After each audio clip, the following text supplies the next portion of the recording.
Right on.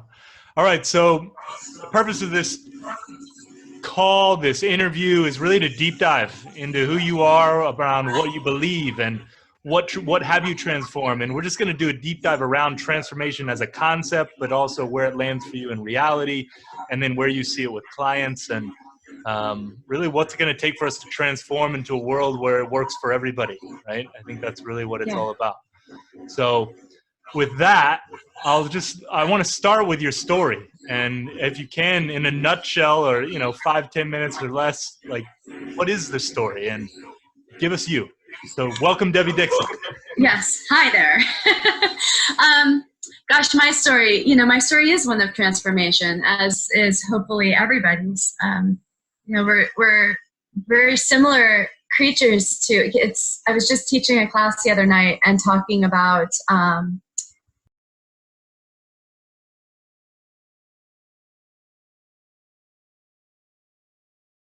flowers born in the mud, and then it just intrinsically finds its way through these murky waters towards the light.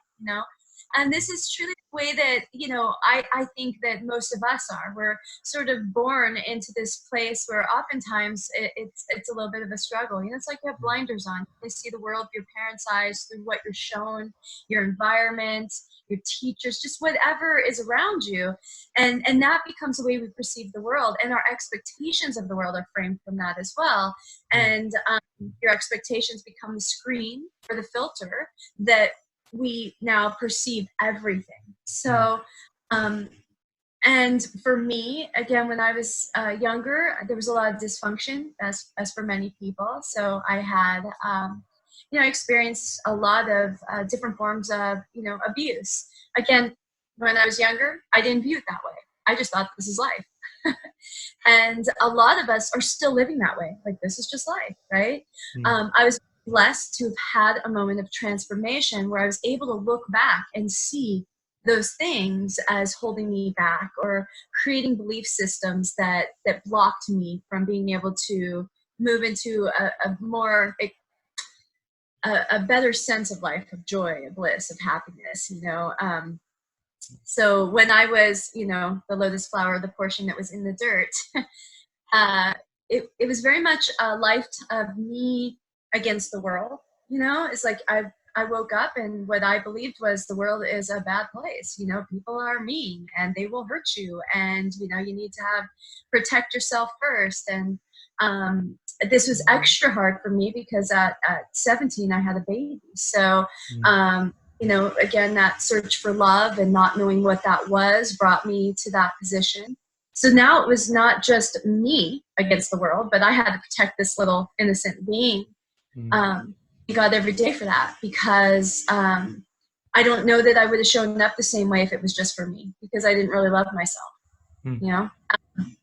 but I loved this child and would have done anything. So that was the beginning, I think, of my transformation, was the awakening to my heart, to understanding what love was. I'd never been shown that until I had this child to love.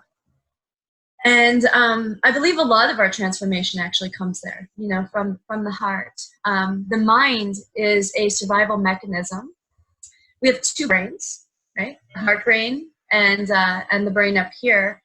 And it's interesting because now science is beginning to actually verify this. And I don't know if you guys ever, have talked about HeartMath or some of these foundations that work with. No, okay. Well, HeartMath is a fantastically brilliant company that talks about the importance of coherence with the heart, but also the heart is. It truly is the brain. It's actually made up of neurites, or cells that are just like the brain cells, and they're cohesive. There's like 40,000 of them that are all adhered together, just like a tiny brain, or actually a pretty good-sized brain. And it thinks on its own. It's independent of this brain. It works on its own. The difference is it is not hindered like this brain. So this brain is hindered with the job of survival, with the five senses, with protect the self. It carries the stories and the things that keep us stuck. This is intuitive. It's connecting with what's around you without limitations. So the more that we can, and again, the goal is not to completely disconnect from this brain. but to unite them. So we're working with both together. That's when transformation happens. And for me, I had to first find out what love, like step into my heart, out of here, get out of survival. And a lot of people that are stuck in abusive relationships, maybe they're abusing substances, they're stuck in lack, scarcity, those sort of things where, they're worried about food. They're worried about, oftentimes those people are very disconnected from love. They've never even experienced it, really. They wake up in a me against the world mentality. It is fight or flight, survival mode. So you've got to be using this brain. You can't step into this brain. So back to the lotus flower. What was interesting is I didn't know that I was going towards a transformation. I wasn't searching for the light, because you can't know that there's light in the dark. You just can't know. You're sort of stumbling around. But there's, again, I believe it within all of us is this inherent desire for us to grow towards joy. We're drawn towards it. And if we just drop into the heart, even just for moments at a time, follow that guidance, we're going to end up at the light, just like the lotus flower. And what's amazing is this flower moves through the mud, and it's not until it hits the surface of the water and hits the light that it blooms. And when it does, the reason, again, the monks revere it and a lot of religions revere it is because it's spectacular. Like, it looks not like something born of the mud. If you've ever witnessed a lotus flower, smelled a lotus flower, it's it's transcendent. It's incredible. So yeah. So for me, again, my first child was that little step, and just stepping into the heart, and he sort of forced me to make different decisions that were based on love, a little bit less on survival. And then I stepped into finding things like yoga, meditation, these activities of moments of getting out of here where I'm not in survival, I'm connecting with here. And if they're just brief moments, they are enough to realign you and reset you. And so that's what happened. And I started to go through these stages of transformation within myself. And looking back, again, I saw it for what it was. When it was happening, you have no idea you're being transformed. It's just part of who, your path. Now, the reason I know a transformation happened in me is because I can stand in the exact same place I used to stand, and I used to see darkness. I used to want to lock my doors, and I lived in fear constantly. My mind was looking out and seeing something awful, and now totally the opposite. I see a whole new world in the exact same place. And it's so different. I mean, right when the transformation first happened, I didn't know this until I started to go back and be with some of my old friends, right? You go and realign with people that you used to, and you'd sit there and be like, what? No, that's not right. No, how are you not seeing this? And you'd want to pull them over. Come over here and look through my eyes. Look through my eyes. And then I'd realize I used to sit there in their eyes. I used to see it that way. So then I was like, what happened? What was different? How did I shift? And how can I get them to come over here with me? That's when I wrote my book, The Path to Freedom, started teaching courses and started assisting people on the path. Sweet. Yes. Was that 5 minutes, 10 minutes? I don't know. Yeah, well, whatever it was, that was good encapsulation. And loved all those parts of it. And what I really got especially was like, love is the answer. Yes, it is. Yes, it is. Yeah. That's a tenet I wholeheartedly can resonate with. So I love that. Now, let's do a little deep dive in more around transformation. I love the metaphor you brought around the lotus flower. And maybe you can start with telling us, what is transformation not? What is transformation not? I would say it's that if you're not transforming, it's it feels like uh, oh my gosh, why can't I think of the word? Contraction or Contraction, yeah, not expansion. I just wanted to say expansion. See, I live in these positive words. So yeah, it's contraction because everything around you, again, is compelling you towards forward movement. If you're not expanding and moving forward, you're contracting. So everybody is on the path of transformation. They're somewhere along the way. Everybody without, failed, every single person. So if you're not moving with what you're being called to, the light or whatever we want to call it, then you're contracting, or they'll feel like contraction, definitely. How do you know it's light? Like you said, you can't see the light, but you talked about what you're called to. And what do you say is to finding that or listening to that voice? Or, how would you say it? Yeah. Yeah, so it's not the mind. So it's the place that so there is light. Oftentimes I'll guide people by saying what feels light and what feels heavy. Because again, where we're going towards that transformation, the closer you get to the light, it feels lighter, it feels freer. So which feels freer, which feels lighter? That way you're not being driven, your choices are not being driven by the mind, which is fear, which is limitations, which is again going to keep you right where you're at, because that's all the mind knows. If we want to expand outside of what we've already experienced, which that's what we want, definitely, to do that, again, on the outside is something we don't know. So we can't really we can't know how to get there because we've never been there. So again, it's sit back and trust. It's what feels good, and you'll be compelled to be drawn. And it's different from, so feeling good is not the same as whether or not it's hard.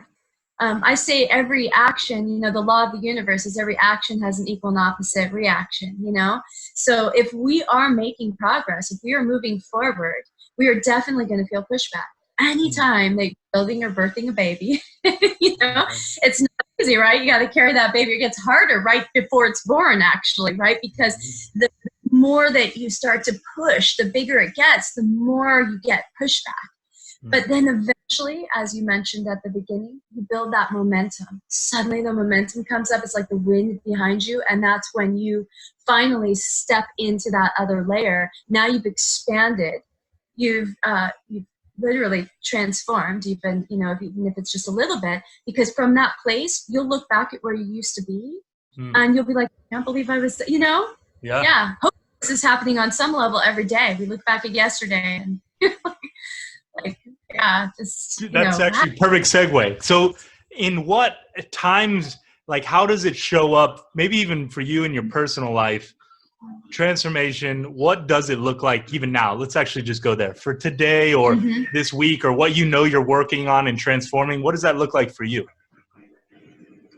Yeah,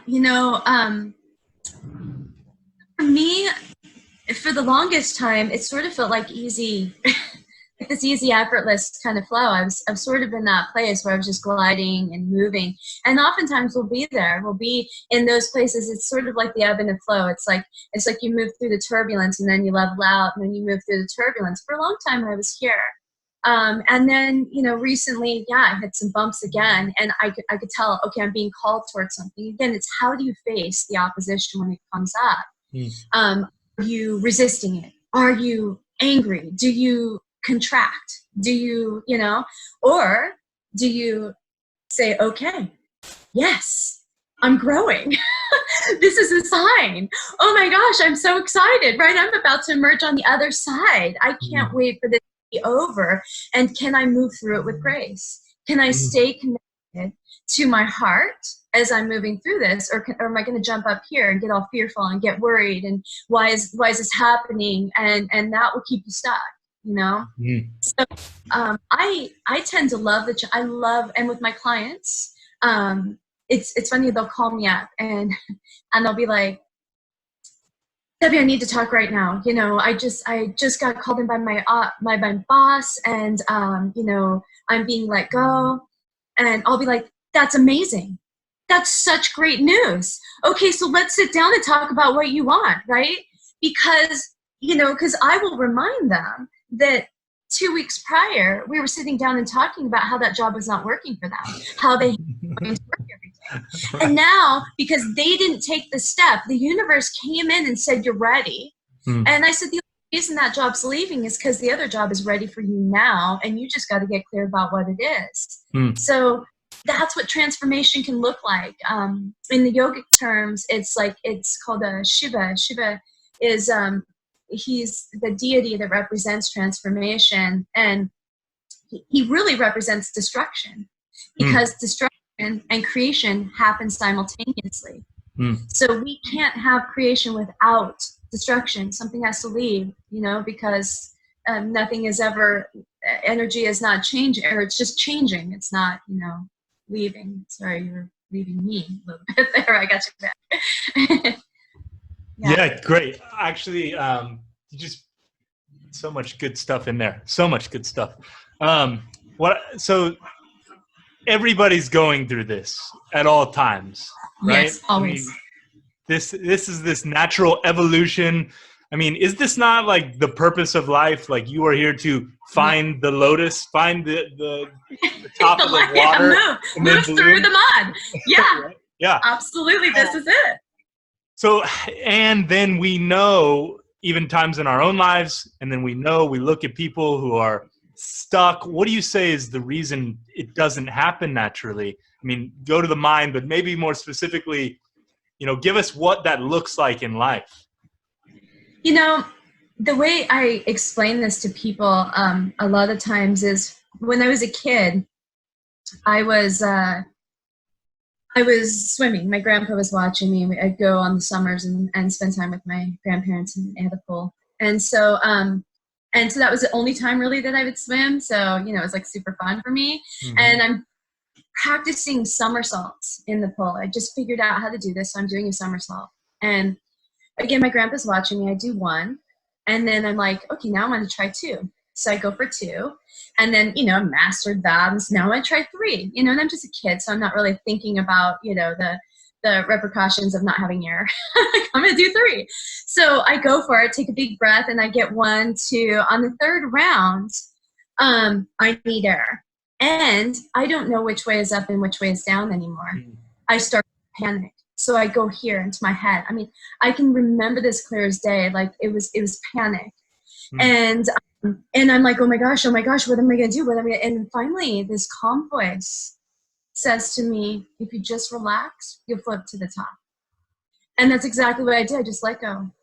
And then suddenly I float to the top. I put my feet down on the ground and just stood up and could take a breath. This is for me. And this is the way life shows up, is if we're fighting, if we're struggling, if we're here, again, you're just going to keep treading the water. You're going to keep spinning around. It's going to get worse. The panic's going to get deeper. If you let go, so the yogis talk a lot about surrender. If you surrender, let go, just know that all is happening for your highest and best good. Trust in that. Come true to you, and just walk through life in this way. If we can all just do that, if you can get the call that your job is over and just be excited, have faith that something better is on the way. Instead of panicking, instead of letting the mind come over, come here into the heart, which says everything's going good, right? Everything's perfect, And if we look back over our lives, there was a million of these tiny transformations where something caught you, where there's that forward movement. It's well said. Very well said.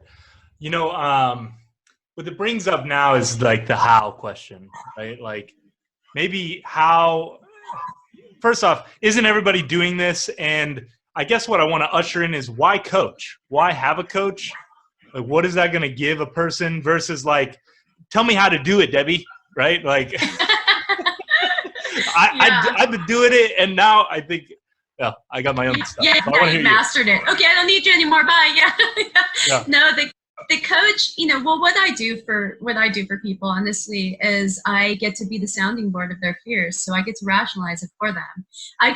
Oftentimes we just hold the fears inside of us, and then they build and they build and they build, and we never get them out. And then that's our focus. It takes us over. It buries us. When we can just voice the fears, we can hear them. And then somebody that's reflecting them back to you is somebody like me, who's really rooted in, I know it's happening for your own good. I have no doubt. I'm not going to jump on the fear wagon with you. The faith is so strong with me that it's happening for your highest good, that you see that through my eyes as you're saying it. And now it sounds ridiculous to you too. And suddenly you leave feeling cleared of whatever fear was there with that viewpoint of where you're headed. And that is oftentimes just enough to free the binds that are holding you in place. You know, it's almost like I'm there and that's my only job, is to cut those ties for you. But there has to be a willingness for you to be willing to let them go. Yeah. So our conversation in a coaching session is oftentimes how willing are you to let go of the story that's holding you in place, to let go of the fears. Are you willing to do that? And are you willing to trust that everything is working for your good? And if they can't see that, I tend to help them find that. You know, it's pretty easy for us to then look back and say, look at how everything's working out so perfectly. Look at how you've really created up until this point your ideal life, and you can continue creating, and you are, you know, whether or not you realize it, your thoughts, words, and actions are creating. So I always view it like a stick, like you're holding a stick, and one side's the positive, the good, like everything's working, abundance, love, joy, all that stuff. And one side is everything's falling apart. Oh my God, I don't know what I'm going to do, right? And I always just say, what side of the stick are you on right now? You know? And if you're over here, can you ever solve a problem that in a positive way from over here, from the negative? It's impossible to be stuck in fear, to be stuck in, and to find a positive solution. You have to elevate your consciousness to a place of peace, joy, connection, and then the solution arrives. That's when transformation can happen. And there's the value of the coach, right? To maybe even insert to give you that perspective that you're not having. Yeah. Right. Love it. Yeah. I'll have people call me up and they'll be like, oh my gosh, so, you know, I have this one client that's bugging the crap out of me, and they're and then I just got in a fight with my son, and everything's falling apart. And I'll say, wait. So what you're telling me is you have so many people that want your business, right? That you're feeling overwhelmed because your business is so successful. And you have a son that loves you so much that you guys were in this argument about, you know, blah, blah, blah. And then you have, you know, and you're sitting in a home right now that, you know, has this, you know, 4 walls and the roof, and it'll be just that simple. And then all of a sudden they're like, oh, I guess, yeah, I didn't look at it that way. And you know, okay, I feel better now. Yeah, what the hell was I thinking? Yeah. So what's showing up for me in this conversation, Debbie, is that especially when I choose a coach, but even my beliefs have to line up with that coach's beliefs, or at least what I intuit their beliefs are. And because I know there was a time in my life where I'm like, trust. What am I going to trust? There's no trust. There's only me. There's like only what I'm thinking. So like, I guess I want to open this as an opportunity for, you know, what is it that you do believe as like, this is the way it is for me, and this is why you would be attracted to my coaching, you know, I think is naturally what will happen. But what do you believe about the entity or whatever? Life Yeah. Or whatever. What do you say? So, I mean, my belief, and it's amazing that you chose that word, because that is what's important. And my belief is your beliefs are what frame your reality. So you're only limited in your life by your belief structure. So if you believe that the end of the world is done, that's going to be your truth. Whatever you believe is true for you. And I also believe that we create, that you are your own creator. You've created your life up until this point, thoughts, words, and actions. Even for me, even the suffering, right? Those things I created intuitively somehow, again, in that mud. My higher self knew that was a journey I needed so I could emerge and become who I am today. And I'm grateful for it. I'm grateful for it. So a big piece is owning that you can't just own, yeah, I created, my job, and I'm, the successful CEO because I did that. But no, I did not create the car accident that happened down the street, whatever. Yeah, you created all of it. And a big piece is, can you own all of it and see how the incredible job and the car accident, none is better than the other. It's all just a piece of the puzzle, and all of it is working together to create the outcome of transformation, that constant growth towards light. And so, not allowing yourself to get stuck in good or bad, or just viewing everything as a piece of who you're becoming, and on the path. And you're grateful for all of it. You're grateful for the hard stuff. You're grateful for the easy stuff. Finding those ways. So a lot of what I do when I work with a client is learn about their beliefs. I listen to them carefully. I listen to them say, I am, and then what they say after it. I'm tired. I'm just exhausted. I'm just, so blah, blah. Whatever it is that they say, I'm writing that down. Because it's imperative that they understand that this is what they believe and what they're creating right there. That is what they're going to get more of. And if they want to switch, the way they're experiencing life, there's a good start. And then I listen to their beliefs, or I'll ask them what their beliefs are. They'll say, I'm trying to eat all the best things, and yet I still put on weight, and I'll say, are your thoughts, words, and actions aligned? When you're sitting down and eating whatever you're eating, are you eating things and thinking, this is bad for me, this is going to make me fat, or are you aligned with, okay, I'm eating this, I'm choosing to do this, so this is okay for me, and this is going to nourish me. But is there a constant battle between what you're thinking about, what you're saying, and what you're doing? Are you doing something but thinking negative thoughts about it? So the first step with a relationship with a coaching client for me is getting to know who they are. My first session is always the longest session because that's what we do. It's and who they are, again, is just a series of what their beliefs are about themselves. And so oftentimes I'll stand them in front of a mirror and say, hey, you're meeting you for the first time. What do you think of this person? What do they look like to you? Do they look like they're, powerful business person? Do they, how do they stand out? Tell me about this person. And then as I'm listening to them, I just either point out beliefs or just start to take notes on beliefs. And then if we're looking for a change in that area, that's where we're going to work on those, changing the beliefs first. Again, that was a lot. Love that. What do you think, actually, as an inquiry for you, because it's clear all the work that you've done as a coach. Actually, I'm first going to ask this. What has transformed you to be a coach? Like, what was that realization, or why coach, right? There's many trajectories, but coach is a specific one. Yeah, I didn't choose, or it wasn't on purpose. As I mentioned, I looked back and there were so many people. I came from a rough place, and a lot of my friends from those places stayed there. And so it's really interesting to transcend from such a level and then to see people still living that past life that you don't even relate to anymore. You can't even imagine you were there. And so for me, it became my goal to sort of, once I got this knowledge and the path that I took, and I started to pay attention to some of the steps I took and the things that were necessary for that transformation, I wanted to go back and help them. So I started there, just figuring out, and again, you can't help somebody doesn't want it. It's a waste of your energy. And so I learned that right away. Don't try and tell people what they're doing wrong. Wait, if they ask, they ask. What started happening, people just started asking me. I opened up a yoga studio. I was teaching a lot of these concepts. I taught for years and years and years.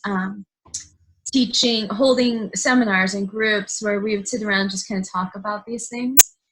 And then people would just come to me with questions, and essentially I was doing coaching, for free all the time, and people were having huge results. So because people asked me to, I started to create CDs and videos and things like that where they could take it with them. And then there was just so many people that would leave, seminars, workshops, things like this, and want more. And it was, I guess, I was still battling my worth at that time, so it was really hard for me to charge somebody. And that was what was kind of the next step was, okay, I'm going to schedule you time. You're going to come in and we'll talk. And again, I had spent years and years and years working on myself, taking seminars, going to masters, teachers, doing, yoga, breathing, meditation, mindfulness, sitting with monks, going to ashrams, staying for weeks. I've done that work. And so from all of that, and watching my life and walking my path and, talking to others, all of that came together at this perfect time. And people were just, wanting to have sessions with me, but feeling guilty. It's like there has to be this even exchange. If we take something from somebody, we feel like we owe them. So I started getting gifts all the time.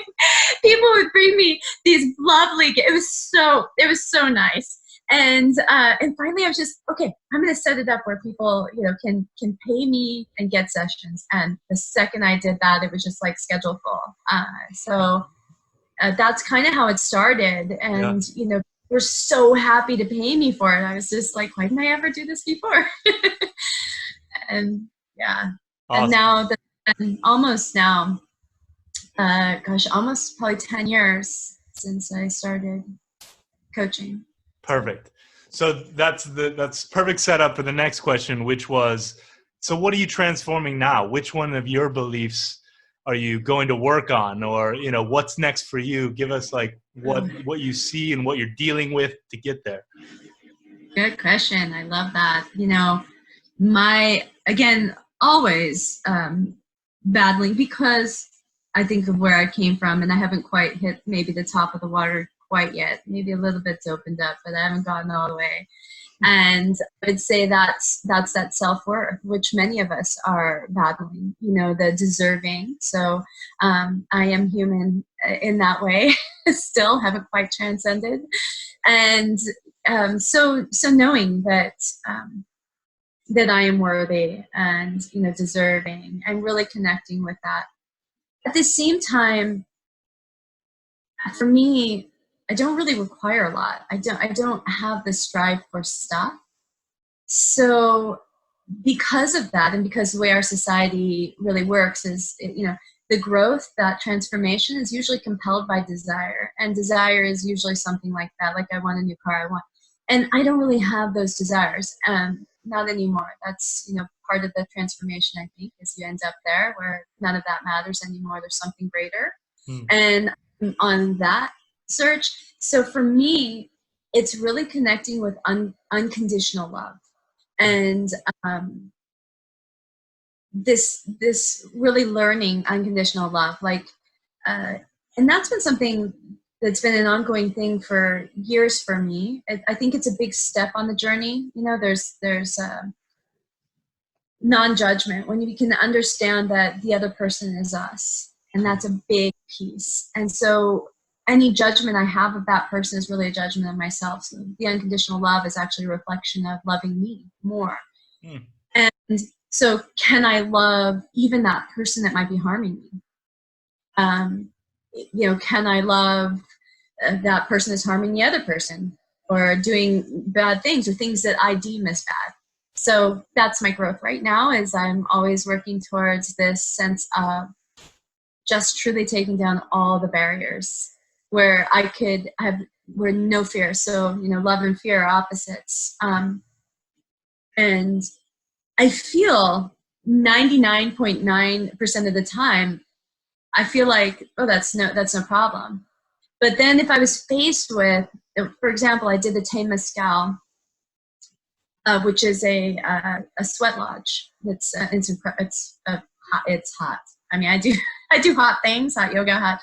Oh my goodness, this sweat lodge in Peru, and we had just hiked the Inca Trail, so I came off this really intense high, and what my body had been through, and we were in altitudes are insane. And so there was a lot. And we didn't eat for the whole day because of the Temescal. And then we go in, and it's this, they call it these doorways. So you go through several doorways. So first doorway, I can't remember, it was like 6 or 8 rocks they bring in. We sing to the mother, and it's so beautiful. And it's a little hot, not too bad. Second doorway, 6, 8 more rocks come in, it's pitch black. I mean, literally pitch black. You can't even see your hand in front of your face. It's scary. It's like intense. We're sitting, whatever. Third doorway, he says, before he closes the door, don't let the fear come in. Whatever you do, don't let the fear come in, because once it comes in, it's really hard to shake. And I'm like, hey, you're not gonna get this. Because again, I believed in myself that I live without fear. There's none of that in me. Yeah. So until I was faced with that. So again, I was sort of grateful to be shown, because suddenly door closes. We've got, 6, 8 more rocks in there, which is fine. But then they throw buckets of water on. I don't know, have you ever done this before? I've done sweat lodges, not this one. Not with doors. Holy cow. Like that. Oh my gosh. And I'm directly across from this guy, the shaman or whatever, and so you can't see what's happening, but you just hear the water splash, and it splashes you. And then they start fanning, I think, because you can feel the heat just wave, and it takes your breath away. And so suddenly it comes on so quick that it literally zapped my breath, and it just sent me into a state of fear. And he was right. There was no shaking it. He said, you can drop down to the ground if you get your face close to the dirt, and you can breathe there. And I mean, I was in a panic. So I was shown I'm not there yet. I was grateful for it. I still have work to do. Hallelujah. Yes. Brilliant. Yes. Can I stay calm even in the face of that?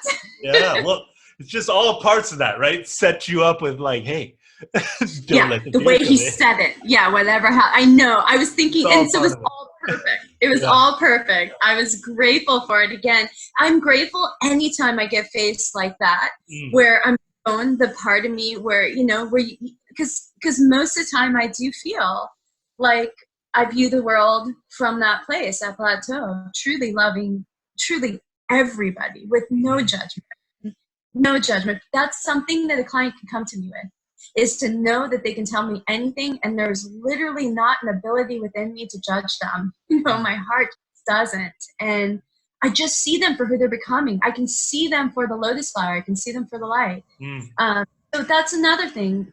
People can sit with me, and I think that they can see what I see, and it helps them to feel that for a moment, that, instead of seeing just what they've been experiencing, they see what I see, which is up over here. So hopefully I can spread out the Temescals. I'm gonna do it again, and I'm gonna not have fear. I know it. Well, once you've done it once, now you got it, right? Yeah. But exactly. It's just it's a great humbler, right? It's what I really heard, and thank you for sharing such a brilliant, vulnerable, also space to just like, and then I didn't have it, and for me, I've had those experiences where like, oh, I got this, I don't have this, like that. So thank you. That was brilliant. Okay, so I think I've covered most of what I want to cover inside of transformation. Let me ask you, anything you want to put in, or anything you feel like that it hasn't been said that you actually want to make sure is said? No.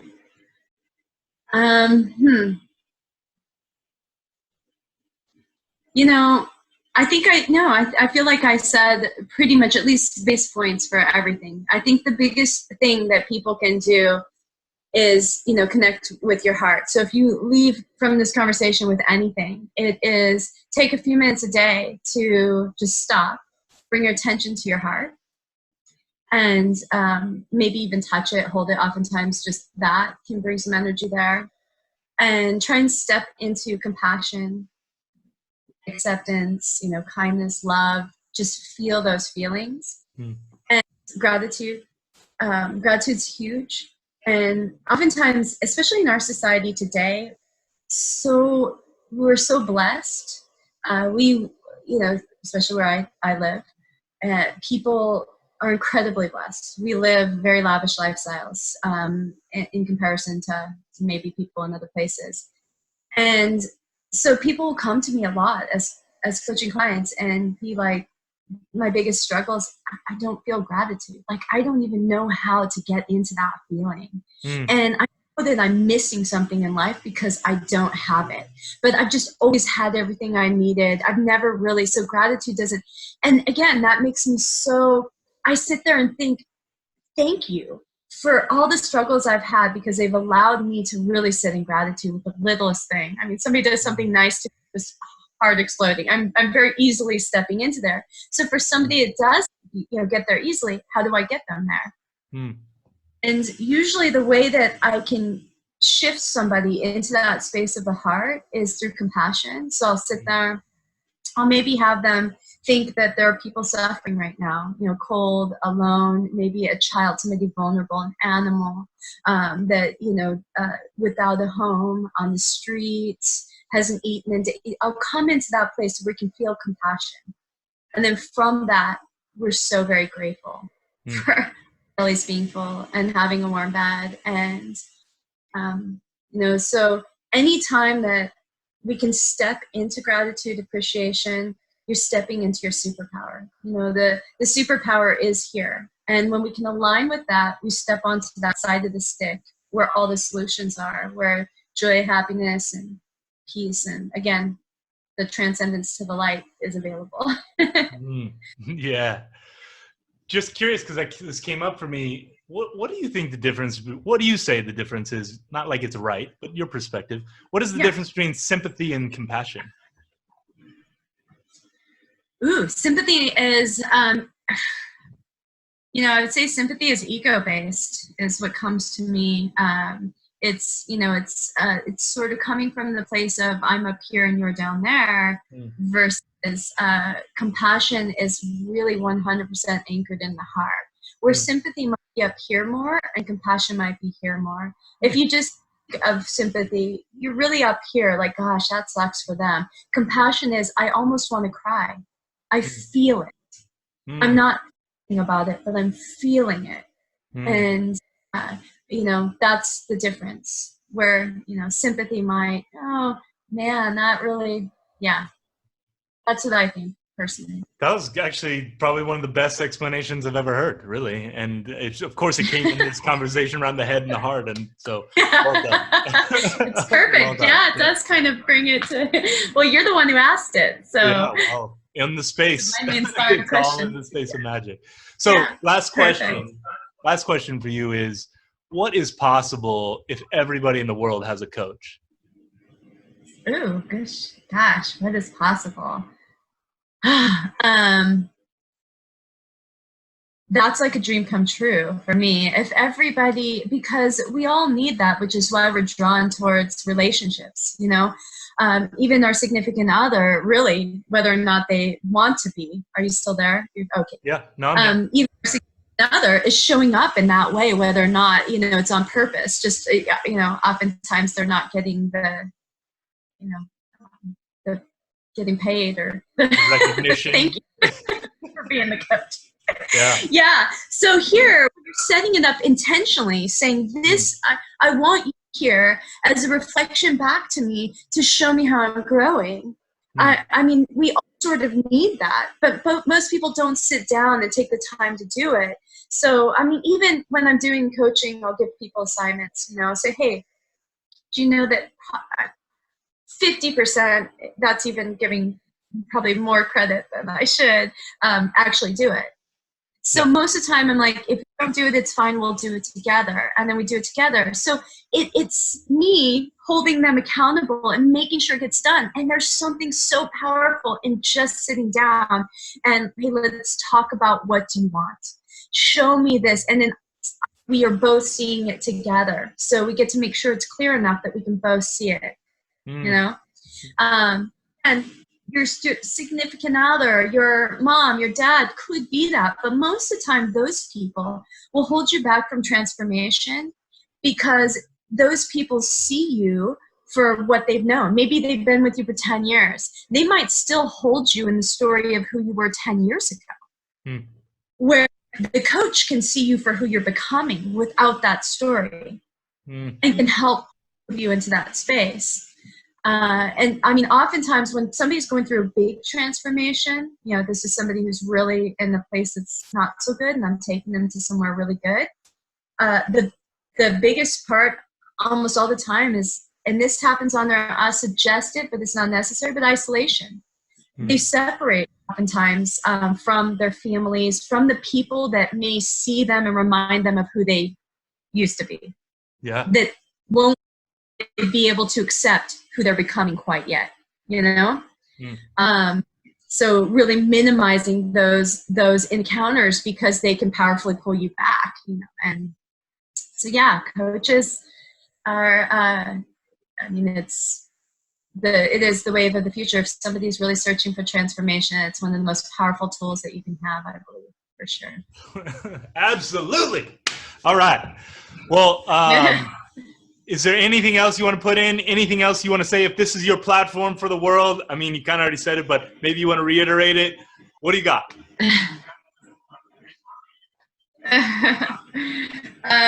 No, just, you know, my company, I have an organization called Love is the Truth, because this is what I believe. So I believe if everybody just tries to move towards love, you know, loveisthetruth.org is my nonprofit. And I say love is the truth, fear is a lie. So if you do, like I said, if you do nothing else, just try to spend time moving into love and notice the thoughts that, or the things that kind of are pulling you into fear. I'll say, if somebody's like, especially if you're moving forward in life, you're going to be met with challenges, and then fear can emerge in that space if you give it that attention. So notice the fear, love the fear, because it's a sign something big is happening, and then try and switch it around. You know, what if everything is working out for my highest and best good? What if I'm headed up, you know, and I'm about to emerge on the other side of the waters? What if, you know, what if it's going to turn out, this thing that I'm worried about is going to turn out better than I can even imagine? And this, you too, with your new baby, right? What if this is going to work out better than you're capable of even imagining? Wise words from Debbie Dixon. Thank you so much. And we're going to get an opportunity to actually be with you on our call, right? Like, we're going to bring people in our group context so you can actually be with Debbie. And, you know, I just want to first off acknowledge you for the light that you are in this world, for the lotus flower that you're becoming. Thank you for the wisdom you shared with us today. It's been an absolute pleasure. Thanks so much, Debbie, for being here. Oh, thank you so much. Yes, I appreciate it.